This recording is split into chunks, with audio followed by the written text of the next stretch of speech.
राजा दशरथ ने भगवान श्री राम को बुलाया। बहुत अब संक्षेप में लेकर के चलेंगे क्योंकि अभी कथा बहुत बड़ी है। महाराज दशरथ ने बुलाया और सचमुच में महाराज दशरथ राम जी से कुछ कह नहीं पा रहे हैं।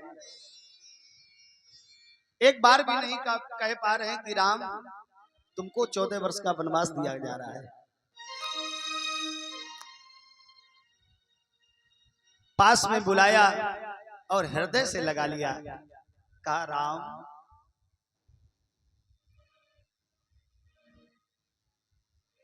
क्या तुमसे कहें, हमें तो लगता है राम ये अंतिम भेंट है, हमारी अंतिम भेंट है। महाराज दशरथ ने कहा राम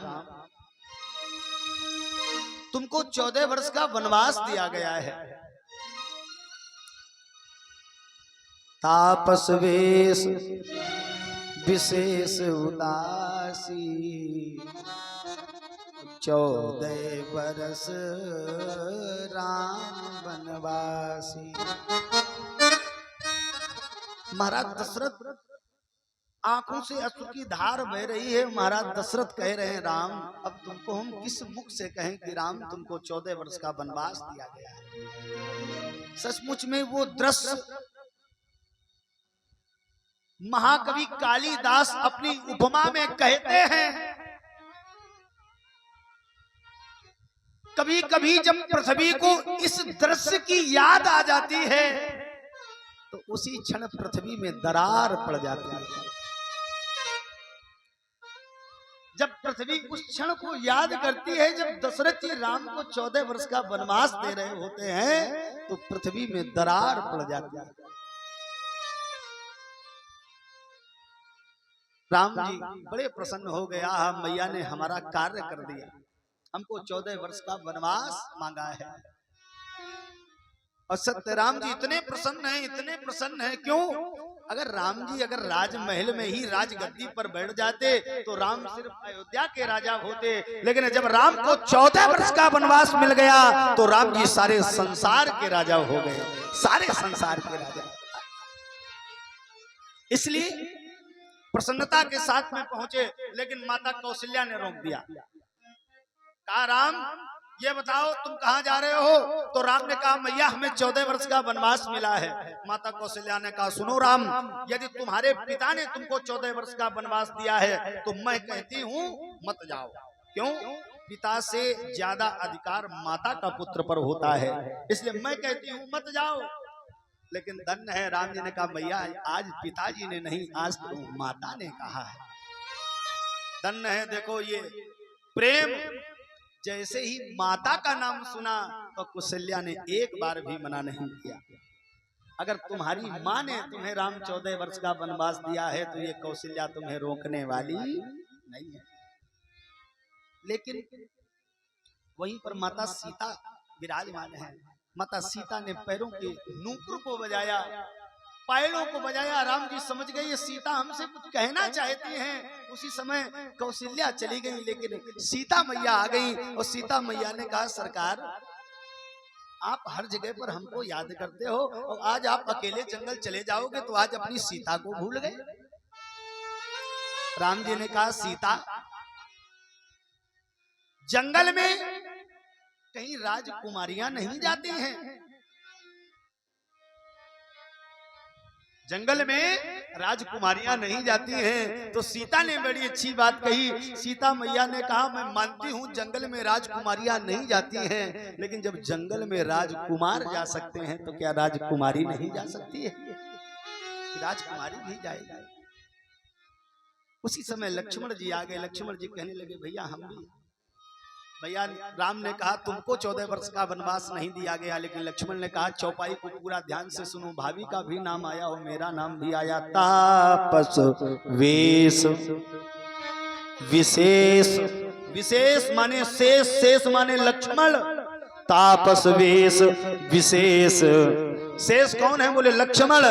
उदासी, उदासी माने दासी कौन है? सीता। और 14 वर्ष राम वनवासी। आज तीनों तैयार हो रहे हैं आज तीनों ने वलकल वस्त्रों को पहना और अयोध्या की भूमि को प्रणाम किया और देखा कि हजारों प्रजावासी आज खड़े हैं, जाने नहीं दे रहे हैं। इसलिए राम जी ने रात्रि का इंतजार किया, जब सब विश्राम की ओर होंगे तब हम जाएंगे। आज रात्रि हुई। सुमंत्र जी से महाराज दशरथ ने कहा, सुनो, राम को जंगल में छोड़ करके मत आ जाना, राम को सिर्फ जंगल में 14 चक्कर लगवा करके आ जाना। क्यों? अति सुकुमार जुगल मेरे बारे, बड़े छोटे से राजकुमार हैं, इन्होंने कभी जंगल देखा नहीं है। अरे इनके पैर तो कमल की पंखुड़ी से भी कहीं ज्यादा कोमल हैं, इसलिए सुमंत्र को 14 चक्कर लगवा करके आना।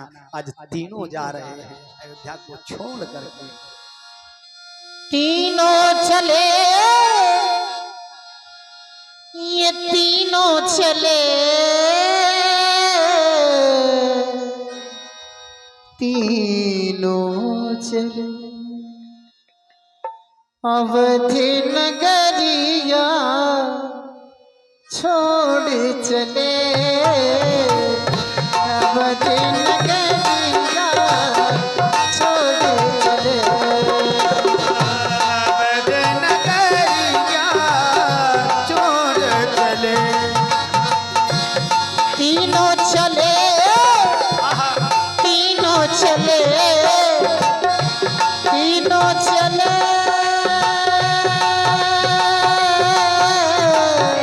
तीनों चले अवधि नगरिया छोड़ चले।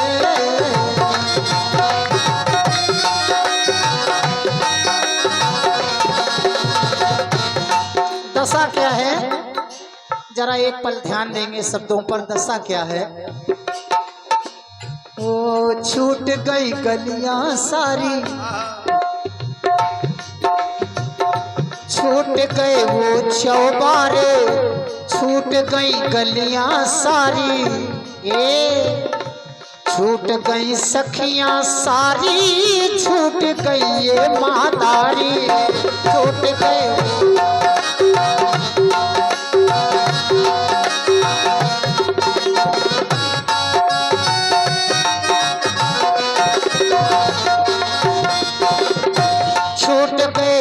चौबारे, छूट गई गलियां सारी, छूट गई सखियां सारी, छूट गई ये मातारी। तो तीनों चले,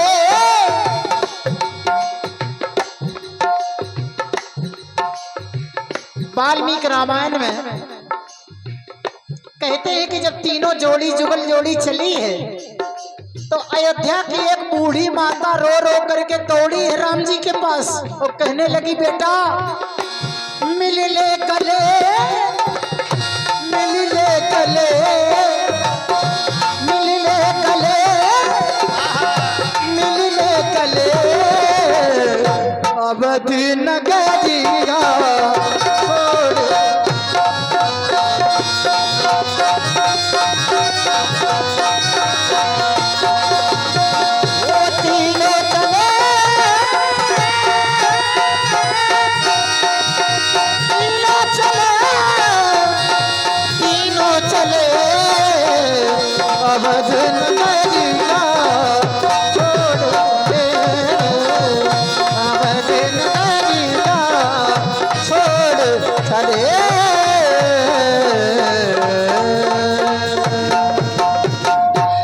बोलिए कृष्ण कन्हैया लाल की, राजा राम सरकार की। आज सुमंत्र जी रथ को चला रहे हैं, वायु वेग से रथ चला, क्योंकि अगर पहियों के निशान जमीन पर पड़ जाते तो समस्त प्रजावासी आज राम जी के पीछे पीछे चले आते, इसलिए वायु वेग से चला। भगवान आगे बढ़े, जब थोड़ी से आगे बढ़े तो भगवान ने अपने बालों पर बरगद का दूध लगाया और आज भगवान कहां पर आए? गंगा के समीप में भगवान पहुंचे हैं। और गंगा के समीप पे जब राम जी सरकार आए, रथ से उतरे और सुमंत्र को आदेश दे दिया कि सरकार, अरे बरबस राम सुमंत्र पठाए, बरबस राम सुमंत्र पठाए असुर सर तीर आप चले आए।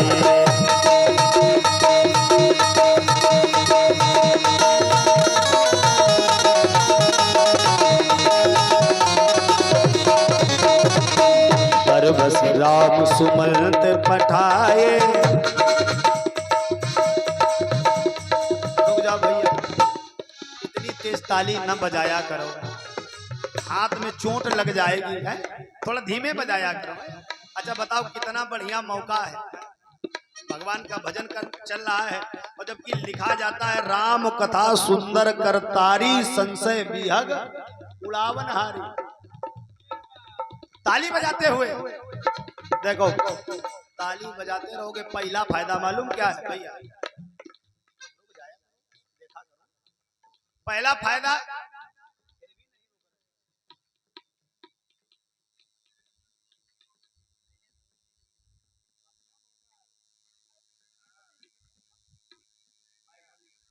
निवेदन करें, पहला फायदा ताली बजाओगे तो भाग्य की रेखाएं ठीक हो जाएंगी, हैं? ये रेखाएं ताली बजाओगे। दूसरा फायदा, घर में बालक का जन्म होता है, आ जाते हैं कौन? ताली बजाने, पता है? विवाह हुआ तब आ जाते हैं, उनको कभी अस्पताल में भर्ती हुए देखा है? नहीं, तो रोग नहीं होता। और तीसरा गजब का फायदा, कोई दुश्मन तुम्हारे सामने बैठा है और आज तक नहीं मार पाए, कितना बढ़िया मौका। बरबस राम, कितना बढ़िया मौका, लेकिन ये वाला मौका यहाँ ना जमाना है। तो हाथ ऊपर करके, अरे बरबस राम सुमंत पठाए सुरसर तीर आप चले आए।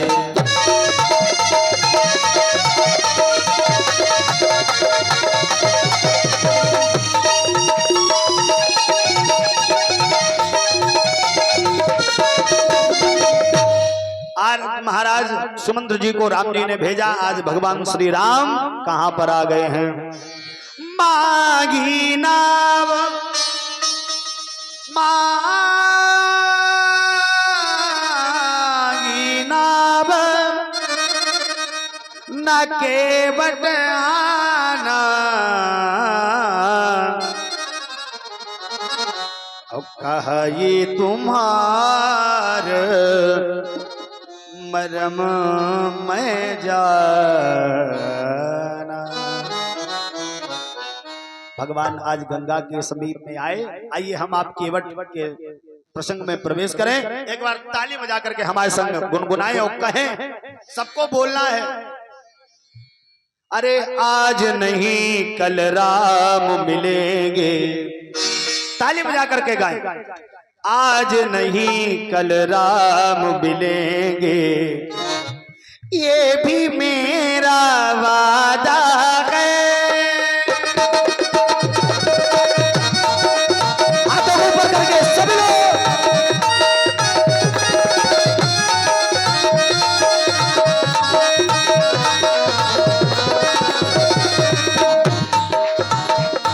और देखिए ताली बजाओ, और जो ताली ना बजा तो एकदम ऐसे करो किल्ली, ये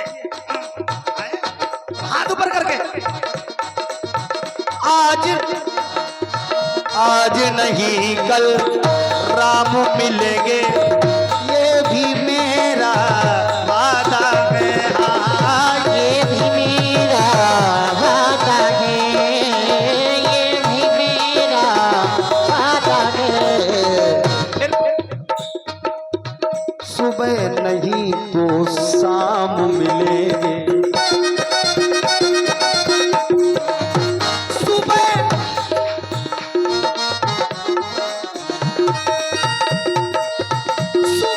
नहीं तो शाम मिलेंगे, ये भी मेरा वादा है।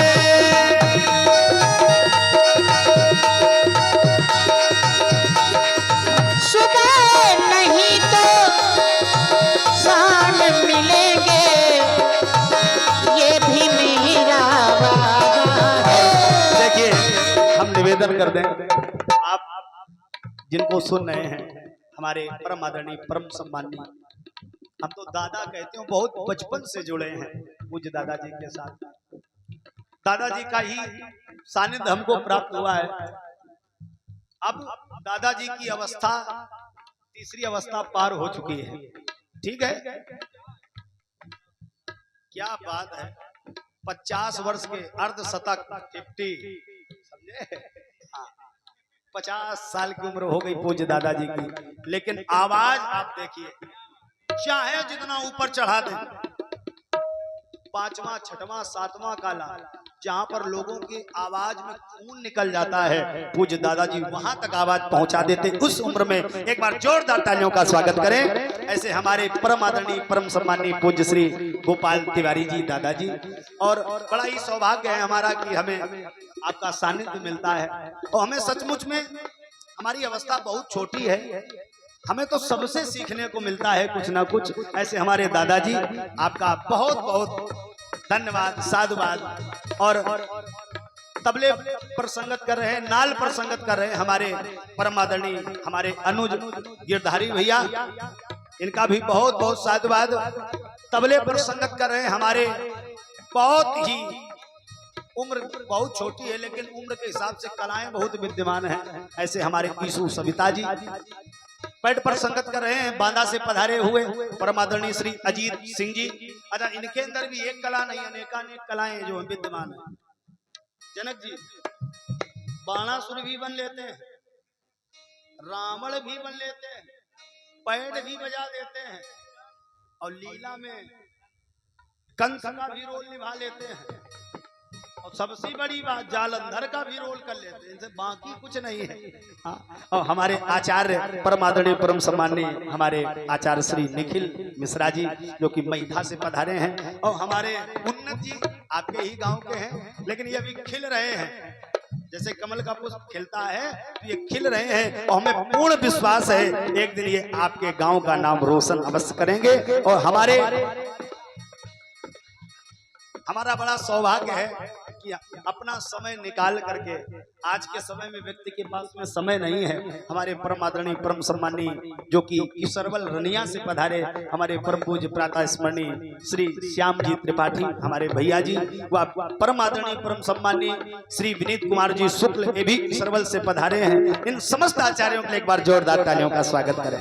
ये तो सौभाग्य है, कितना बड़ा सौभाग्य है। और सचमुच में बताएं, आज हमारे मुख में बात आ गई तो आपको बता दें, हमारे संतोष भैया का तो धन्यवाद है ही है, लेकिन सचमुच में हमारी जो भाभी जी हैं उनको माता का दर्जा देते हैं। सचमुच में इतना प्रेम, इतने सारे लोग रुकते हैं एक साथ, चाहे 12 बज जाए चाहे 12:30 बज जाए, लेकिन रोटी गर्म ही मिलेगी। विशेषता है माता जी की, कोई आलस नहीं है, बच्चे के समान प्रेम देती है, इसलिए इनके लिए जोरदार तालियों का स्वागत करें।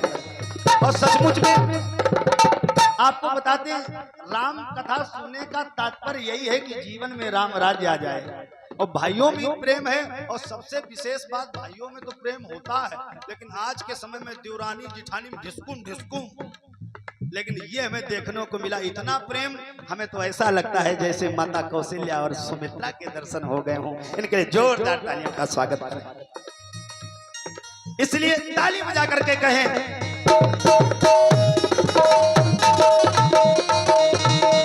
आज नहीं तो राम मिलेंगे, ये भी मेरा वादा है।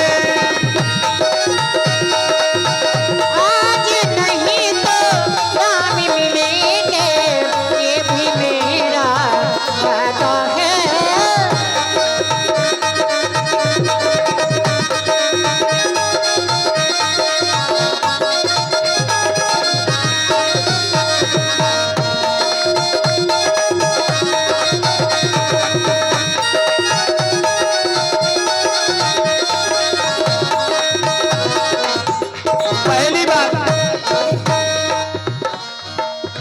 ध्रुव प्रहलाद, हल्का, ध्रुव प्रहलाद भक्त सबरी ने हरि से लगन लगाई थी, हरि से लगन लगाई थी, हरि से लगन लगाई।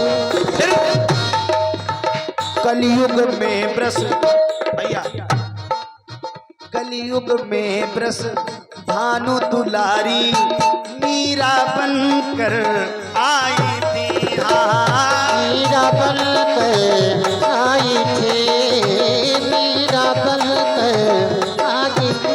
इसीलिए वो तेरी पतवार बनेंगे। चौरसिया जी, आपने अगर परमात्मा पर विश्वास रखा है तो फिर संसार की चिंता मत करो। जाको राखे राम जी, अरे मार सके ना कोई, अरे बाल न बाका कर सके चाहे जग बैरी हो। अरे जिसने अपनी सौंप दी इन प्रभु के हाथों डोर, अरे तो कभी उलझ सकती नहीं पकड़े नंद किशोर। इसलिए वो तेरी पतवार बनेंगे, वो तेरी पतवार बनेंगे, ये भी मेरा वादा है, ये भी मेरा वादा है, ये भी मेरा वादा है। भजन बहुत बड़ा है लेकिन समय का अभाव, इसलिए दूसरी लाइन, अंतिम लाइन। जिसने पाई शरण प्रभु की उसको कौन मिटाएगा, उसको कौन मिटाएगा, उसको कौन मिटाएगा। जिसकी डोर संभाली प्रभु ने कैसे धोखा आएगा, कैसे धोखा खाएगा भाई, कैसे धोखा खाएगा, कैसे धोखा खाएगा। इसीलिए वो तेरी पतवार बनेंगे, वो तेरी पतवार बनेंगे, ये भी मेरा वादा है, ये भी मेरा वादा है, मेरा वादा है, ये भी मेरा वादा है, हाँ ये भी मेरा वादा है, ये भी मेरा वादा है, हाँ ये भी मेरा वादा है, ये भी मेरा वादा है, हाँ ये भी मेरा वादा है। ये भी मेरा वादा है।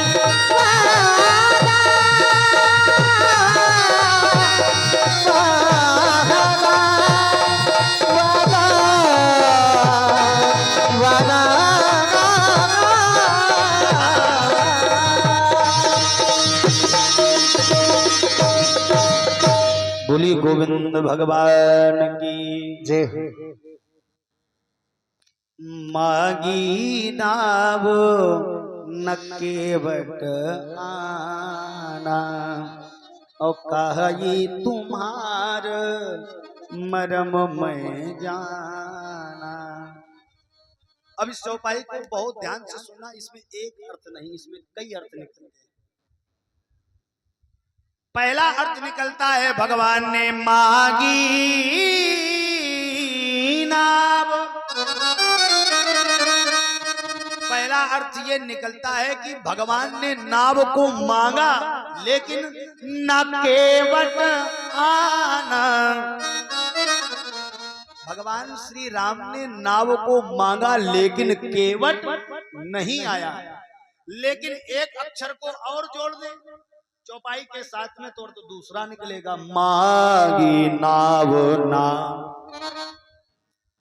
ना को अगर नाव के साथ में जोड़ दें तो मतलब यह है भगवान राम ने नाव को मांगा नहीं लेकिन केवट फिर भी नौका को लेकर के आया। देखो आप बताओ, परमात्मा क्या कभी किसी से कुछ मांग सकते हैं? जो परमात्मा सारे संसार को देने वाला हो वो परमात्मा कभी किसी से मांग नहीं सकता है। लेकिन यहाँ पर मांगी नाव न केवट आना और कही तुम्हार मरम में जाना। बहुत ध्यान से सुनना, 10 मिनट का प्रसंग आपको सुना रहे हैं। भगवान की लीला कोई नहीं जान सकता है।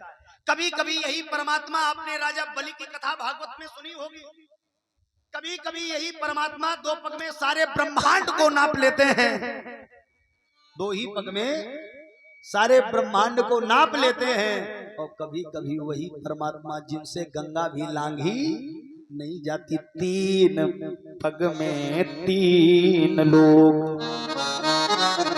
और जब नाप लिए भगवान, अरे नाव बिना व्याकुल खड़े, अरे ओ ही कृपा निधान।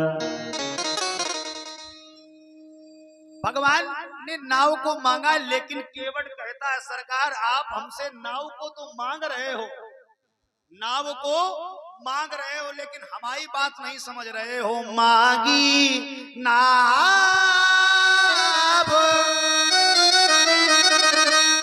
आप हमसे नाव को मांग रहे हो, लेकिन सरकार ये नाव मेरी नहीं, हम भी किसी की नाव को मांग करके लाए हैं।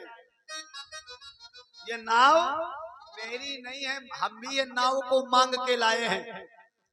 और तुम्हारे विषय में हमें सब पता है, सारी खबर है। क्या? अरे कहा ये तुम्हार मरम मैं जान। केवट कहता है सरकार मैं तुम्हारे सारे मर्म को जानता हूं। भगवान ने लक्ष्मण को देखा और सीता को देखा, कहा हमारे विषय में न तो लक्ष्मण जानता हमारे मर्म को और ना सीता जानती है, लेकिन ये भक्त कहता है कहा ये तुम्हार मरम मैं जाना, कहा ये तुम्हार मरम।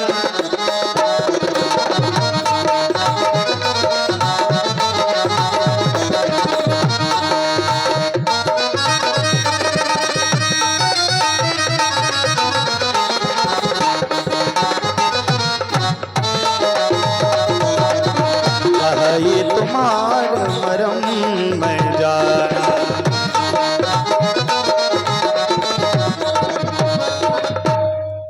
केवट कहता है सरकार मैं आपके सारे मर्म को जानता हूँ। राम जी ने विचार किया हमारे मर्म को कोई नहीं जान सकता है, और सत्य है मैया परमात्मा के मर्म को कोई नहीं जान सकता है। भगवान के मर्म को जानने वाला सिर्फ एक है, वो है भक्त।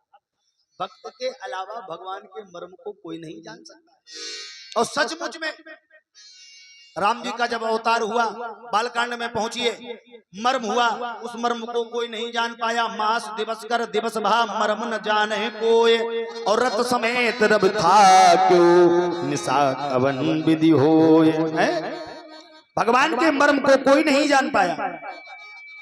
और आगे बढ़े, जिन दशरथ ने राम जी को 14 वर्ष का वनवास दिया है, दशरथ भी मर्म नहीं जान पाए। दशरथ हो या मर्म न जाना, भय रहे समरथ भगवाना। यहाँ तक कि राम जी के पिता दशरथ भी राम जी के मर्म को नहीं जान पाए। और कहे कई मर्म जान यदि पूती, ओ कागे को राम बनय पठौती। कैकेयी भी मर्म को नहीं जान पाई।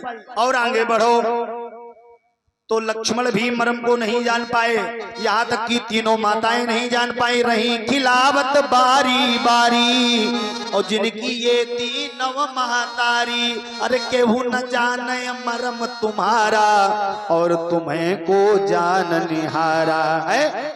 और आगे बढ़े, लक्ष्मण भी नहीं जान पाए। लक्ष्मण भू यहाँ मरम न जाना, जो कछु चरित रचे वो भगवाना। और विश्वामित्र मरम नहीं जाना, सकल कला गुणशील निधाना। विश्वामित्र भी नहीं जान पाए। और आगे बढ़ो, उत्तरकांड में पहुंचो छनमा मिले सबई भगवाना और उमा मरम ये काहू न जाना। अरे जग पे खन तुम देखन वारे और विधि हरि शंभु न चावन वारे। अरे केहू न जाने मरम तुम्हारा और तुम्हें को जान निहारा। अरे इनकी बात छोड़ो, बड़े बड़े देवता, बड़े बड़े महात्मा, बड़े बड़े गंधर्व मनीषी भगवान के मर्म को नहीं जान पाए। खोज खोज हल गई बुद्धि चतुरानंद की, किंतु निराश होकर के मर्म सत्य समझाता हूँ। और अकथ अनादि वेद और शास्त्रों में मर्म के नाम पर द्विमुख हो जाता हूँ। बड़े बड़े देवता नहीं जान पाए। शंभु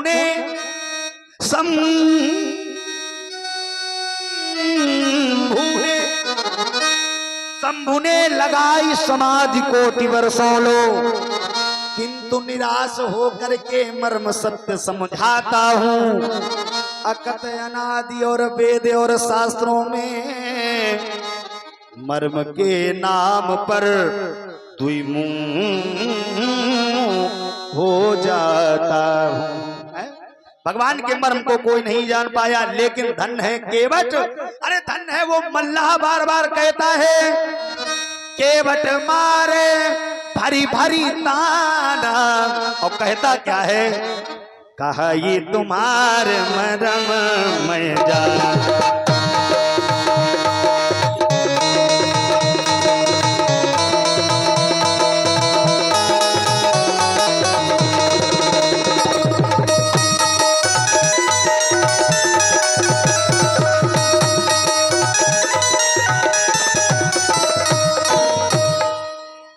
इसलिए केवट मारे भरी भरी ताना,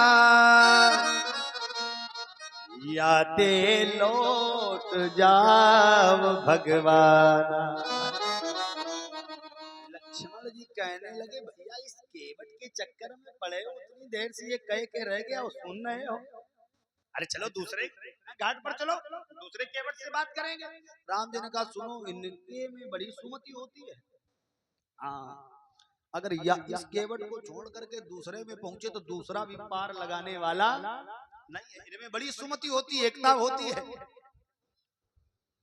अब तो लक्ष्मण जी ने कहा तो राम जी ने समझाया, नहीं राम लक्ष्मण इनमें बड़ी सुमति होती है। भगवान बार बार कहने लगे, केवट अरे भैया हमको गंगा से पार कर दो, हमें गंगा के पार जाना है। केवट कहता, सरकार हम आपको गंगा के पार तो कर दें, लेकिन आपका जो ये मर्म मैं जानता हूं। अच्छा मर्म क्या है? पहला मर्म सुनिए। केवट कहता, सुनो सरकार, पहला मर्म ये है कि चुवत सिला भई नारी सुहाई और पाहन ते नका अठ खठनाई। सरकार मैंने सुना है आपकी चरण पाषाण पत्थर पर लगते हैं तो पत्थर की शिला भी नारी बनकर के तैयार हो जाती है। और सरकार हमारी तो लकड़ी की नौका है, लकड़ी की। और पता चले आपके जादू भरे अंग लग गए तो श्रीमती जी तैयार हो गई, स्त्री बन के प्रकट हो गई तो हमारा क्या होगा? क्यों, हमारे घर में तो पहले से देवी जी। और जब हम जाएंगे पूछेंगे ये कौन, तो हम क्या कहेंगे? नाव के बदले में ये ले आए हैं। रोजी रोटी भी चली जाएगी और इनको हम कहां से पाल पाएंगे? एक ऐसे भी पार नहीं पा रहे हैं। इसलिए सरकार हम एक में खुश हैं। और हम छोटे मुंह बड़ी बात क्या कहें? आप भवन तीन महतारी। आपके भी घर में तीन है, और आपके घर में जब तीन है तो 36 का आंकड़ा। दशरथ तीन स्त्री ना लाते तो काहे को राम बनय पठाते। तो काहे को राम बनय पठाते। इसलिए सरकार आपके यहाँ तीन है तो आप यहाँ खड़े हो, हमारे यहाँ अगर दो हो गई तो हमारा तो। इसलिए सरकार पहला तो यही कारण है, छुअत सिला भई नारी सुहाई और पाहनते न काट कठनाई। और दूसरी बात सरकार याद करो, मैं कोई और नहीं हूं, लख 84 मां हमें घुमायो कबहू तनिक विश्राम न पायो। सरकार लग 84 में हमें 84 लाख योनियों में घुमाया है।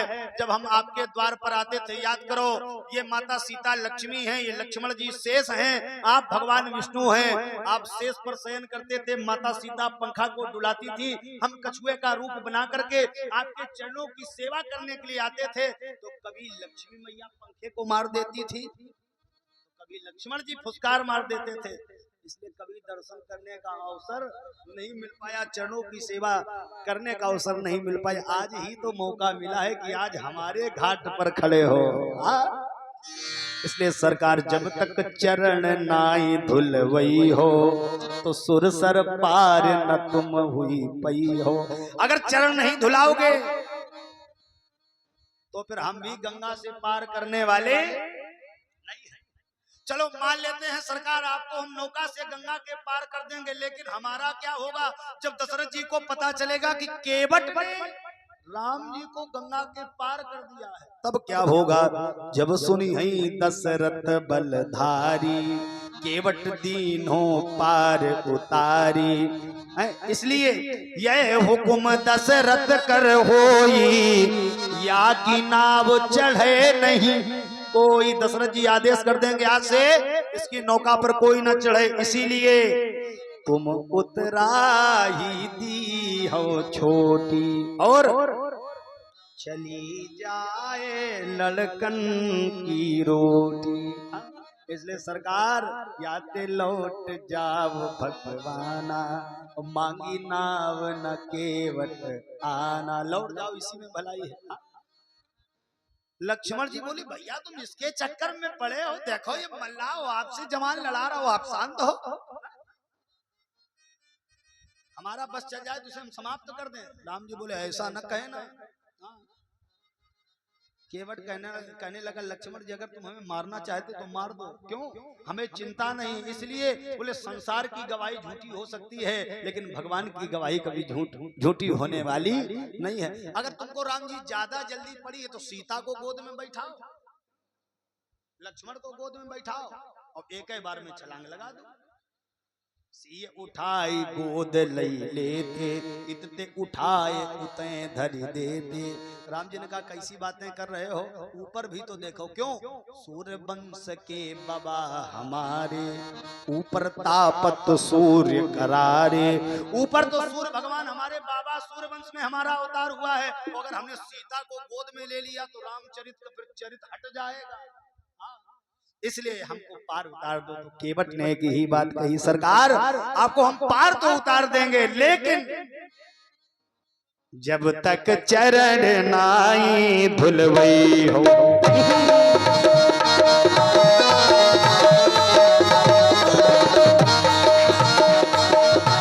जब तक चरण, इसकी आवाज बढ़ाओ, जब तक चरण नाई धुलवई हो, जब तक चरण नाई धुलवई हो, जब तक चरण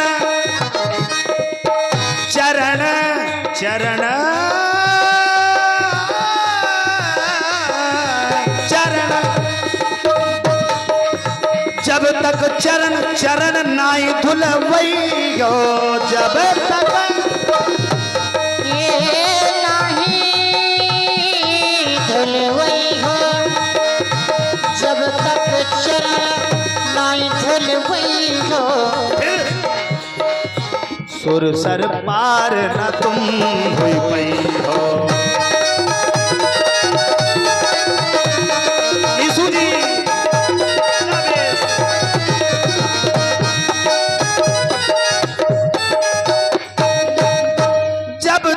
चरण, जब तक चरण नाई धुलवई जो, तो सुर सर पार न तुम हुई पई। धन्य है आज भगवान के चरणों को केवट धुल कैसे रहा है? किया क्या उसने? केवट राम रजाय सुपावा पानी कठौता भरी लैया। अच्छा, केवट कितना होशियार है, कठौता लाया है। देखो यहाँ पर अनेकानेक विद्वान अपने अपने मत देते हैं। मत यही है कि केवट के पास में कठौता एक ही है। कठौता माने एक पात्र है, जब नाव में पानी भर जाता है इसी कठौते से वो पानी को उलीचता है और यही कठौता घर में जाता है। इसकी पत्नी इसी कठौते में, लकड़ी के कठौते में आटे को मारती है।